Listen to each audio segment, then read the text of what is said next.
بسم اللہ الرحمن الرحیم۔ السلام علیکم پیارا اسلام کے پیارے دوستو، ہم امید کرتے ہیں کہ آپ خیریت سے ہوں گے۔ اللہ رب العزت سے ہم دعا کرتے ہیں کہ اللہ پاک آپ تمام دوستوں، بھائیوں اور بہنوں کو اپنی حفظ و امان میں رکھے۔ جن جن دوستوں نے ہماری ویڈیوز کے نیچے دعا کے لیے اپنے کمنٹس کیے تھے، دعا کے لیے اپنے نام لکھے تھے، ان تمام کے لیے بھی ہم دعا گو ہیں کہ اللہ رب العزت آپ کی تمام نیک تمنائیں، دلی مرادیں پوری فرمائے، آمین ثم آمین۔ دجال کے معنی ہیں حقیقت کو چھپانے والا، سب سے بڑا دھوکے باز اور چال باز۔ اسلامی اصطلاح میں دجال سے مراد جھوٹا مسیح، المسیح الدجال ہے، جو قیامت کی اہم نشانیوں میں سے ایک ہے۔ دجال کی کئی علامات احادیث مبارکہ میں بھی بیان ہوئی ہیں۔ حضرت ابو امامہ رضی اللہ تعالی عنہ فرماتے ہیں کہ نبی کریم صلی اللہ علیہ وآلہ وسلم ہم کو خطبہ دے رہے تھے اور لمبی تقریر فرمائی، اس میں دجال کا حال بھی بیان کیا۔ آپ صلی اللہ علیہ وآلہ وسلم نے فرمایا کہ جب سے اللہ تعالیٰ نے اولاد آدم کو پیدا کیا ہے، اس وقت سے اب تک دجال کے فتنے سے بڑھ کر کوئی فتنہ پیدا نہیں فرمایا۔ سنو، دجال شام و عراق کے مابین مقام خلا سے ہوگا اور اپنے دائیں بائیں ملکوں میں فساد پھیلائے گا۔ اے اللہ کے بندو، ایمان پر ثابت قدم رہنا۔ میں تم کو اس کی وہ حالت سناتا ہوں جو مجھ سے پہلے کسی نے بھی بیان نہیں کی۔ پہلے تو وہ نبوت کا دعویٰ کرے گا، پھر کہے گا میں خدا ہوں، نعوذ باللہ۔ تم مرنے سے پہلے خدا کو نہیں دیکھ سکتے۔ پھر دجال کیسے خدا ہوا؟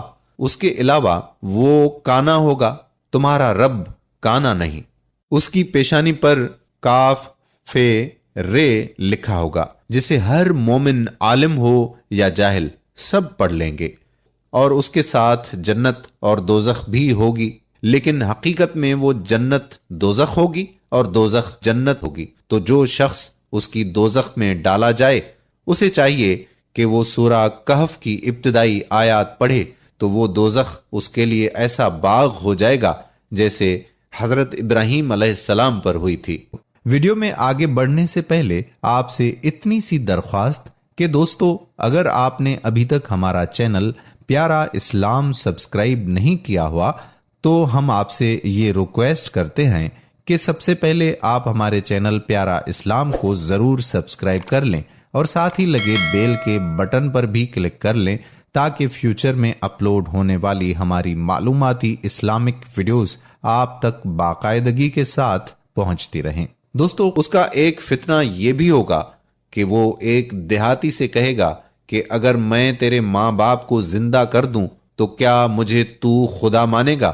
وہ کہے گا ہاں۔ تو دو شیطان اس کے ماں باپ کی صورت بنا کر آئیں گے اور اس سے کہیں گے کہ بیٹا اس کی اطاعت کرو، یہ تیرا رب ہے۔ اور ایک فتنہ یہ ہے کہ ایک شخص کو مار کر اور چیر کر اس کے دو ٹکڑے کرے گا اور کہے گا کہ دیکھو میں اس بندے کو اب ملاتا ہوں، تو کیا اس کے بعد بھی میرے علاوہ کوئی دوسرے خدا کو مانو گے؟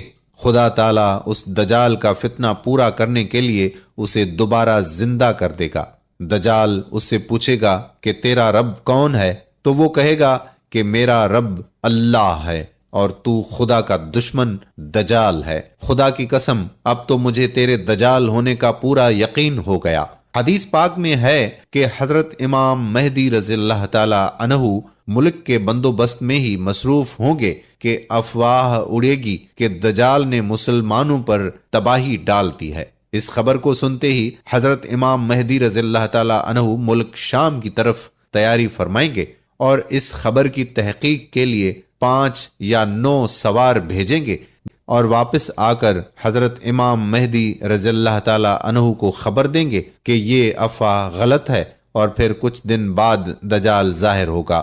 دجال قوم یہود میں سے ہوگا، اس کے پیروکاروں کی اکثریت یہودی اور عورتیں ہوں گی۔ وہ نوجوان مرد ہوگا، بھاری بھرکم جسم، سرخ رنگت کا مالک ہوگا۔ عوام میں اس کا لقب مسیح ہوگا، صحیح بخاری۔ وہ ایک آنکھ سے کانا ہوگا۔ اولن اس کا ظہور ملک عراق اور شام کے درمیان ہوگا، جہاں نبوت و رسالت کا دعویٰ کرتا ہوگا۔ یہاں اس کے ہمراہ 70,000 یہودی ہوں گے۔ یہیں سے خدائی کا دعویٰ کر کے چاروں طرف فساد برپا کرے گا اور زمین میں اکثر مقامات پر گشت کر کے لوگوں سے اپنے آپ کو خدا منوائے گا۔ اس کے ساتھ ایک آگ ہوگی جس کو دوزخ سے تعبیر کرے گا اور ایک باغ ہوگا جس کو جنت کہے گا۔ مخالفین کو آگ میں اور موافقین کو جنت میں ڈالے گا۔ بحوالہ صحیح بخاری۔ اس کے پاس کھانے پینے کی چیزوں کا بہت بڑا ذخیرہ ہوگا، جس کو چاہے گا دے گا۔ جو فرقہ اس کا مخالف ہوگا تو اس سے اشیاء مذکورہ بند کر دے گا۔ اس کے ظاہر ہونے سے 2 سال پہلے قحط رہ چکا ہوگا اور تیسرے سال دوران قحط ہی اس کا ظہور ہوگا۔ بحوالہ ابو داؤد۔ اس کے بعد دجال کسی بھی مردے کو زندہ کرنے کی قدرت نہ پائے گا اور یہاں سے ملک شام کی طرف روانہ ہو جائے گا، اور اس کے وہاں جانے سے پہلے حضرت امام مہدی رضی اللہ تعالی عنہ دمشق آ چکے ہوں گے کہ ایک دن لوگ نماز کی تیاری میں ہوں گے کہ حضرت عیسیٰ علیہ السلام 2 فرشتوں کے کندھوں پر تکیہ کیے آسمان سے دمشق کی جامع مسجد کے مشرقی مینار پر جلوہ افروز ہوں گے اور حضرت امام مہدی سے ملاقات فرمائیں گے۔ بحوالہ صحیح مسلم شریف۔ اور فرمائیں گے یا نبی اللہ امامت کیجئے۔ حضرت عیسیٰ علیہ السلام ارشاد فرمائیں گے کہ امامت تم ہی کرو، کیونکہ یہ عزت اسی امت کو خدا نے دی ہے۔ پس حضرت مہدی نماز پڑھیں گے اور حضرت عیسیٰ علیہ السلام آپ کے پیچھے نماز پڑھیں گے۔ جب رات گزر جائے گی تو صبح کو حضرت امام مہدی رضی اللہ تعالی عنہ فوج لے کر میدان جنگ میں تشریف لائیں گے اور حضرت عیسیٰ علیہ السلام فرمائیں گے کہ میرے لیے گھوڑا اور نیزہ لاؤ تاکہ اس ملعون کے شر سے زمین کو پاک کر دوں۔ پس حضرت عیسیٰ علیہ السلام دجال پر اور اسلامی فوج دجال کے لشکر پر حملہ آور ہوگی، اور جس کافر تک آپ کا سانس پہنچے گا تو وہ وہیں نیست و نابود ہو جایا کرے گا۔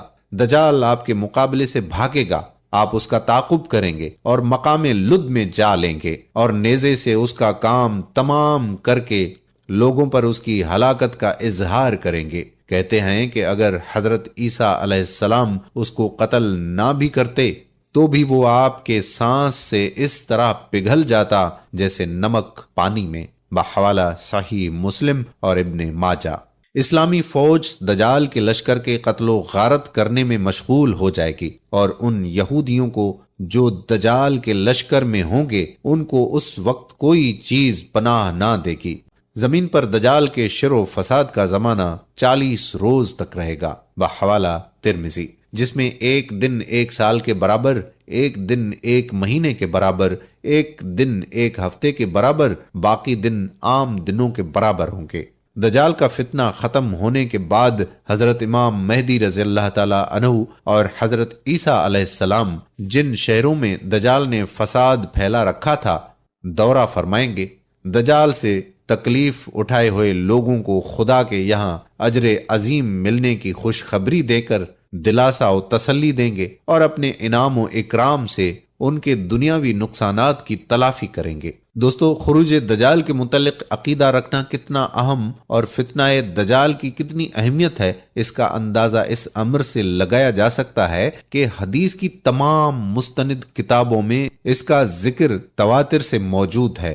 دجال سے متعلق کثرت سے روایات موجود ہیں، لیکن اس کے باوجود آج کے مسلمان ہم سے یہ پوچھتے ہیں کہ قرآن میں ذکر اس کا کہاں ہے۔ تو میرے بھائی، قرآن پاک نازل کس پہ ہوا؟ قرآن پاک رسول اللہ صلی اللہ علیہ وآلہ وسلم پر نازل ہوا، اور ہم رسول اللہ صلی اللہ علیہ وآلہ وسلم کو جانتے ہیں۔ ان کے منہ سے نکلی ایک ایک بات، ایک ایک لفظ سچ ہے، جس کو ہم احادیث کہتے ہیں۔ امید کرتے ہیں کہ ہماری آج کی یہ ویڈیو آپ کی نالج کے لیے اچھی ثابت ہوگی۔ اگر اس ویڈیو میں شیئر کردہ معلومات آپ کو اچھی لگی ہو تو بنا دیر کیے اس ویڈیو کو زیادہ سے زیادہ شیئر کریں۔ اگر آپ نے ابھی تک ہمارا یوٹیوب چینل پیارا اسلام سبسکرائب نہیں کیا تو پیارا اسلام کو سبسکرائب کر لیں اور بیل کے بٹن کو بھی پریس کر لیں تاکہ آپ کو یہاں پر اپلوڈ ہونے والی ایسی مزید معلوماتی ویڈیوز کا نوٹیفیکیشن بر وقت ملتا رہے۔ بھائیوں اور میری بہنوں، اس ویڈیو کو ضرور شیئر کیجیے گا۔ بے شک دین کی بات دوسرے مسلمانوں تک پہنچانا